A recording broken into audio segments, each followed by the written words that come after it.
Boa tarde, galera. Gente, como eu havia falado para vocês, nós daremos continuidade, tá, ao nosso plano de curso e hoje nós teremos arte egípcia, tá bom? Lembrando que vocês precisam fazer anotações durante esta aula. Qualquer dúvida que vocês tiverem, por favor, também anotem. Tá? Na correção das atividades, vocês me apresentarem essas dúvidas para que nós possamos juntos aí chegar a uma solução, tá bom? Então, na aula de hoje, nós temos como objetivos reconhecer os significados da arte egípcia dentro do seu contexto histórico, ok? Então, nós vamos ver a finalidade, por exemplo, da arquitetura, dos artefatos, os procedimentos, os materiais utilizados e a finalidade, que eu posso adiantar para vocês, que a finalidade era cerca de 90% aí, religiosa e hierárquica, tá bom? Então, vamos lá.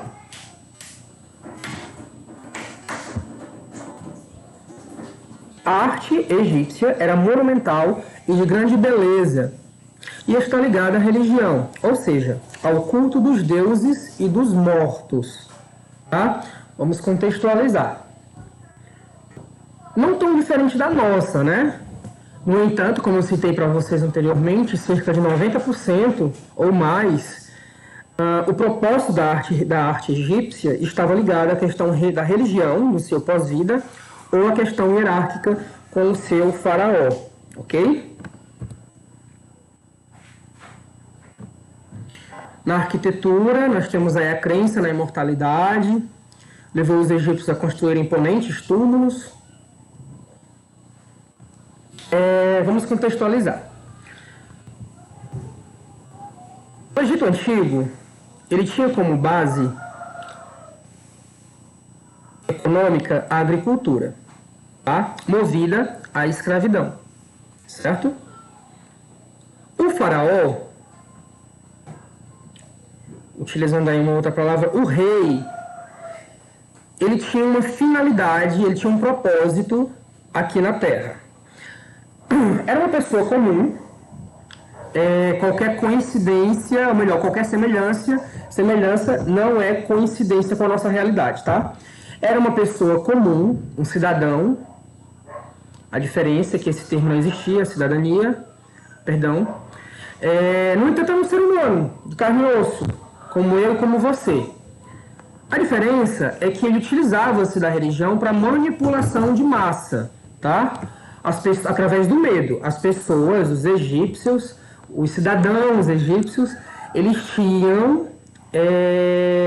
eram convictos de que haveria um pós-vida, tá? Então eles construíam, adoravam o faraó durante a sua vida, mas além deles servirem aquele faraó e construir o pós-vida do faraó, eles também tinham que construir o seu pós-vida. Eles também tinham que ter suas riquezas, ok? Eles eram politeístas, tá? Adoravam vários deuses. Os seus deuses representavam de forma imagética e de uma outra forma também, do sentido figurado, a natureza e as estrelas, ok? Um exemplo aqui, nós temos o deus Ra, tá? O deus Ra, para os egípcios, era o disco solar, Anon, né? Então, o sol, para eles, era uma divindade maior, o criador de tudo, ok? O faraó era uma divindade, porém era uma representação divina na Terra, certo? E aí tinham outros deuses, tinha um deus, por exemplo, eles viam o falcão circulando o céu do deserto, não sabiam explicar biologicamente, entre outras questões, fazia toda, né, uma construção folclórica em cima daquele falcão, e aí eles tinham, por exemplo, o olho que tudo vê, né, no caso, que era até o final da aula eu prometo que eu lembro, tá? O nome dos deuses egípcios. E aí eu vou elencando para vocês terem noção de como funcionava.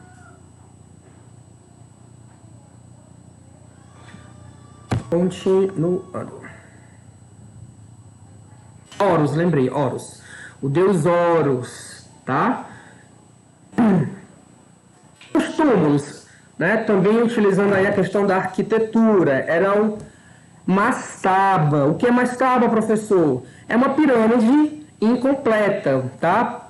Diga-se de passagem, acredita-se que a mastaba ela serviu, né, para a arquitetura como inspiração para as futuras pirâmides, né? Uma vez que eles tinham como propósito também chegar à questão celestial, alcançar o céu. Então a mastaba era como se fosse... olha essa imagem. Né? Nós temos aqui um retângulo, tá? E camadas de tijolo, adobes, aqueles tijolo cru. Era utilizado uma espécie de argamassa ainda primitiva, onde utilizava-se argila, utilizava-se uma forma no sol para secar e era colocado um posto sobre o outro na construção das mastabas. Essa era uma das primeiras estruturas arquitetônicas dos egípcios, tá? E tinha toda uma estrutura também subterrânea, com câmaras escondidas, cheia de armadilhas, antes mesmo das pirâmides, ok? Deixa eu ver aqui.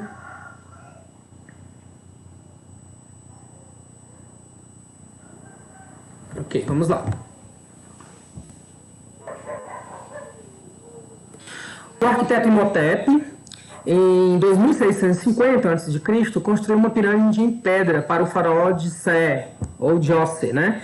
Era uma sobreposição de mastabas, ou pirâmide de degraus. Essa pirâmide que vocês estão aqui enxergando, a arquitetura dela ainda é das premissas da arquitetura egípcia, tá? Como eu citei anteriormente, ó, a mastaba, né, que estava aí no início do desenvolvimento arquitetônico egípcio, deu origem a este estilo de pirâmide, ainda, né, um pouco rebrusta, quase não sai a palavra, ainda um pouco primitiva, né?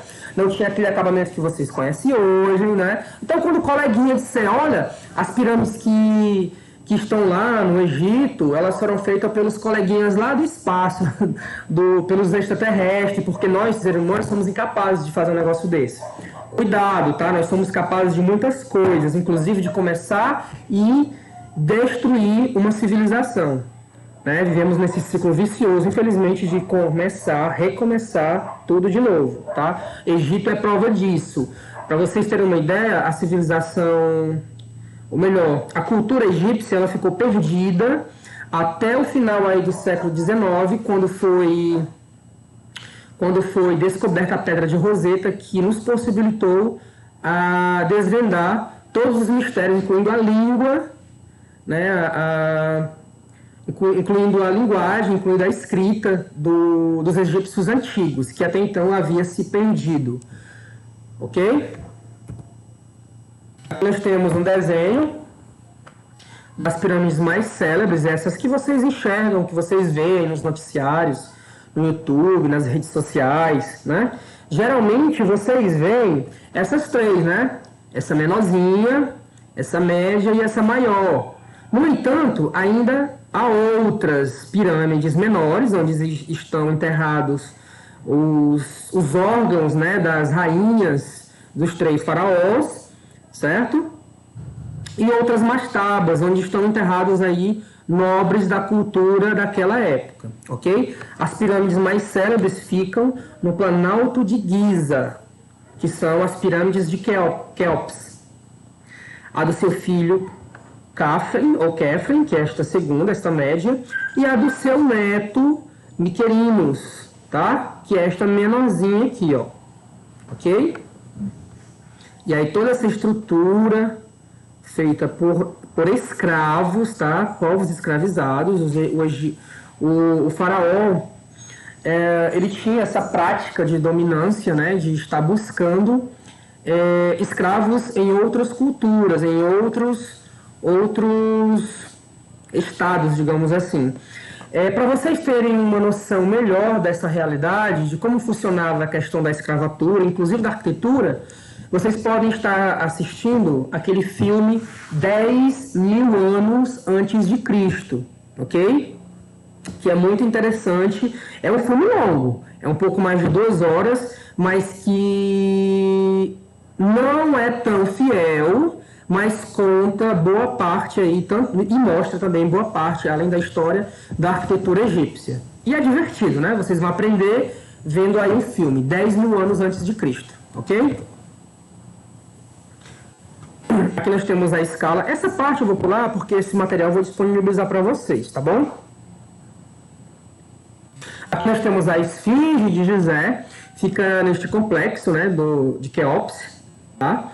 É a maior de todo o Egito, tem 73 metros de comprimento e 20 metros de altura.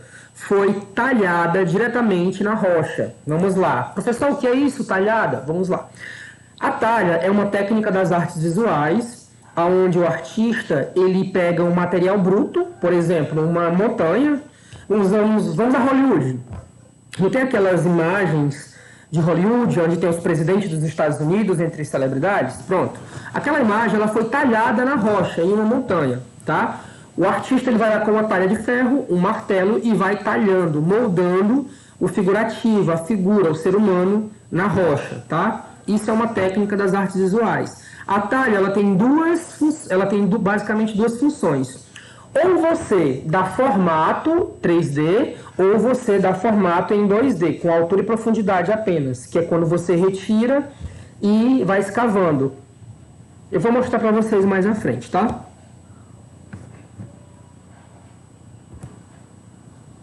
Nós já falamos, né, sobre o esquema. Bom, as pirâmides eram sempre construídas na margem esquerda do Nilo, e geralmente perto deste, para facilitar o transporte dos materiais. Os arquitetos, os sacerdotes, os astrônomos e geometras delimitavam o local egípcio que os operários iriam aplanar. Se vocês observarem que toda essa estrutura gigantesca, mega gigantesca, né? Temos aqui pedras de granito que foram trazidas por quilômetros pelo rio Nilo, de uma outra região, uma região onde era rica nesse mineral, que pesa mais de 20 toneladas, tá? Mas isso tudo com a mão escrava e mecânica, com a tecnologia da época, que eram barcos, né? E entre outros artefatos aí que eles utilizavam, equipamentos e maquinários, ok? Deixa eu passar aqui, porque o computador ele também tem hora que eles não querem ajudar.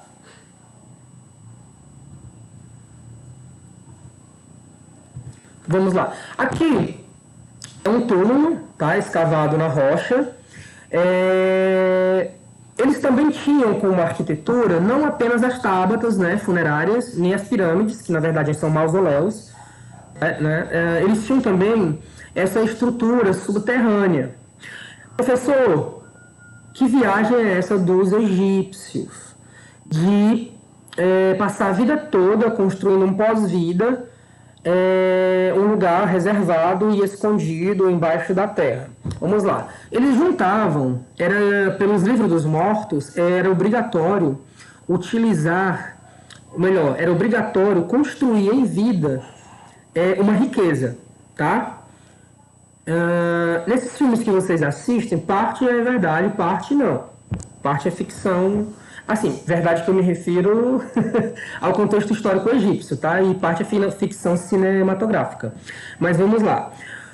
Você, escravo, segundo o livro dos mortos, chegasse no pós-vida sem ouros para tributar a Anubis, o rei do submundo, você não teria como passar os portões da eternidade, tá? Então você teria que juntar riquezas ainda em vida para quando você for sepultado, né, numa estrutura como essa aqui é uma estrutura gigante, então provavelmente era de um nobre, né, da corte do faraó. Tá? Então, tudo isso era reservado em um ambiente, teria que ser reservado em um ambiente com armadilhas, com secretos, com instabilidade no solo, né, para criar uma certa armadilha para quem tentasse usurpar, roubar esse ouro, essas joias que aquele cidadão construiu durante a sua vida no Egito. Tá? E geralmente, para vocês terem uma ideia, só quem tinha essas estruturas eram, óbvio, pessoas na hierarquia maior, na ponte da pirâmide hierárquica egípcia. O faraó, os seus vassalos, né? Os seus religiosos, os seus líderes religiosos, os seus arquitetos, os seus matemáticos e por aí vai. Os escravos morriam sabendo que iriam passar a eternidade no tormento, ok? Muito bom, né? Manipular as pessoas através do medo. Muito bom que eu me refiro para eles, né? Templo mortuário da rainha Hatshep em Der el-Bahri associa um pilão e um pátio a um santuário escavado na falésia. Pronto, esse santuário que vocês estão vendo aí, a técnica utilizada ela foi a talha, tá? Aqui era toda um muro, né? Um muro horizontal, como vocês veem essa parte aqui de frente, de cima, e os escravos eles foram, né, sendo orientados aí pelos arquitetos através da talha e escavando, ok? E aí nós temos essa belezura aqui, né?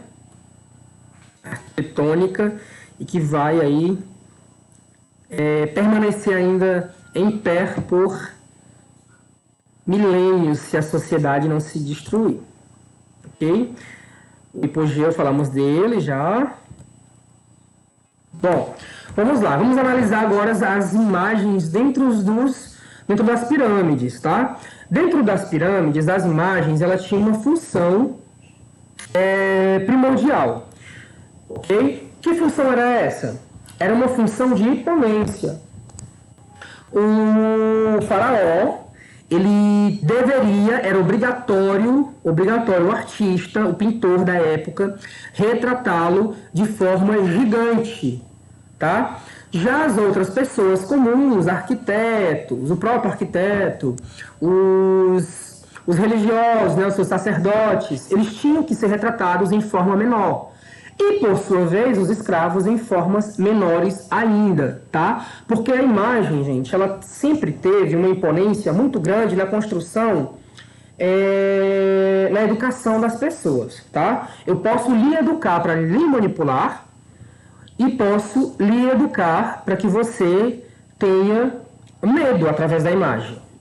Então, os egípcios, eles sabiam disso, eles sabiam como manipular as pessoas que não tinham acesso a essa educação de manipulação, e eles utilizavam a imagem, e era obrigatório essa imagem do faraó de forma mais avantajada, né? E outra coisa, tinha uma lei que é importante que vocês anotem, tá? A lei da bidimensionalidade. O faraó, ele era retratado como se estivesse andando, né? Andando de lado. No entanto, o seu olhar e o seu tronco era obrigatório ser retratado para frente, como se ele estivesse olhando de frente, ok? Então, se vocês observarem, o tronco inferior aqui do faraó, ele está de lado, diferente do tronco, com exceção da cabeça, que está virado para a gente aqui, para nossa frente. O olhar também, o olho do faraó, o olho dos animais e o olho dos escravos e por aí vai, de toda a sociedade egípcia, era obrigatório, era uma lei, tá? Artista nenhum poderia retratar imagens de pessoas ou animálicas que não obedecesse à lei da bidimensionalidade, ok? Aqui nós temos um mausoléu, não, perdão, uma espécie de caixão, né, que na verdade é um sarcófago, tá? Esse sarcófago, ele é todo trabalhado, parte em madeira, parte em ouro. E nós temos aqui uma técnica que se utiliza muito, que é o baixo relevo, tá? Professor, o que é isso? Vamos lá, vamos pegar aqui o contexto que talvez vocês já conheçam. Deixa eu buscar aqui os... Só um minuto. Achei! Precisa, pintura... Técnicas...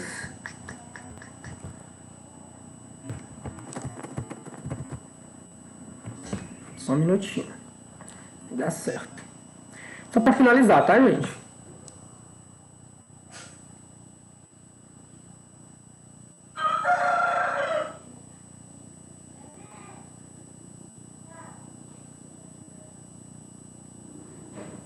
Deixa eu ver aqui.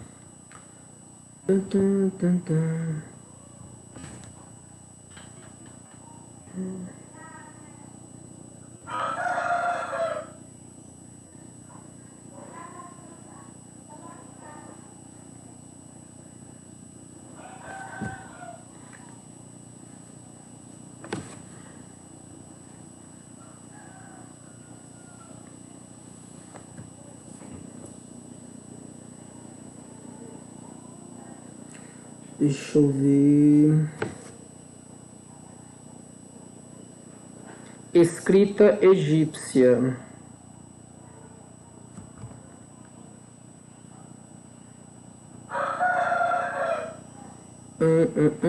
Enfim, vamos lá. Acho que aqui vai dar certo. Agora o computador travou, gente. Faz parte da vida, viu? Estou procurando uma imagem na qual eu possa explicar. Eu tenho a possibilidade de explicar a vocês e vocês compreender melhor, tá? Pronto, achei. Vamos lá. Os hieróglifos, que era a escrita oficial do Egito Antigo, era uma forma, ou melhor, uma forma na qual os artistas utilizavam o baixo relevo, tá? E aqui nós temos dois relevos, que é o médio relevo e o baixo relevo, e eu vou explicar. Vamos lá. Na talha, para fazer os hieróglifos, os egípcios retiravam da parede, fazendo escavações até dar formato à escrita egípcia, tá? Como vocês veem aqui. No médio relevo, o artista ia retirando material também da parede, mas deixava um pequeno relevo, né, para fora. É como se a imagem saísse um pouco para fora. No alto relevo, nós temos... Deixa eu pegar aqui... Achei. Pronto. No alto relevo, nós temos esta imagem, né, que é 2/3 da figura, tá? Notem que a figura ela ainda está fixada na parede, certo? Salvo não me engano, este é Akhenaton, mais conhecido como Deus maldito, pois ele era... O seu pai era politeísta, mas ele era monoteísta, ok? Ele acreditava que o único Deus era o Anon, ou o disco solar, e suas duas esposas, tá? Então aqui nós temos um exemplo claro do alto relevo, tá? Então nós temos aí como técnicas de talha o alto relevo e o médio relevo, tá? E o baixo relevo, que era utilizado aí nos heliógrafos, que é a escrita oficial egípcia, ok? Gente, para não ficar muito extenso, eu vou deixar esse material, que ele está muito rico, tá? Foi preparado com carinho. Eu vou deixar ele... Vou colocar nos grupos, vou deixar no Classroom, juntamente com uma lista de exercício que, desta vez, não será no formulário eletrônico. A lista de exercício vai ser um PDF. Você deve ficar atento para repassar esses exercícios para o seu caderno e responder, tá? Beijos e até a próxima aula.